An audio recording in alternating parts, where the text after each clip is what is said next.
வணக்கம். இன்றைய முக்கிய செய்தி. தமிழ்நாட்டில் 2 நாட்களுக்கு மழைக்கு வாய்ப்பு.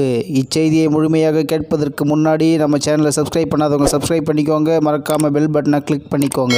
தமிழ்நாட்டில் வெப்பச்சலனம் காரணமாக 2 நாட்களுக்கு மழை பெய்ய வாய்ப்புள்ளதாக சென்னை வானிலை ஆய்வு மையம் தெரிவித்துள்ளது. இதுகுறித்து சென்னை வானிலை ஆய்வு மையம் வெளியிட்டுள்ள செய்திக்குறிப்பில், வெப்பச்சலனம் காரணமாக இன்றும் நாளையும் தமிழ்நாடு, புதுவை மற்றும் காரைக்கால் பகுதிகளில் ஓரிரு இடங்களில் இடி மின்னலுடன் கூடிய லேசானது முதல் மிதமான மழை பெய்யக்கூடும். மே 22 மற்றும் 23 ஆகிய தேதிகளில் தமிழ்நாடு, புதுவை மற்றும் காரைக்கால் பகுதிகளில் ஒரு சில இடங்களில் இடி மின்னலுடன் கூடிய லேசானது முதல் மிதமான மழை பெய்யக்கூடும்.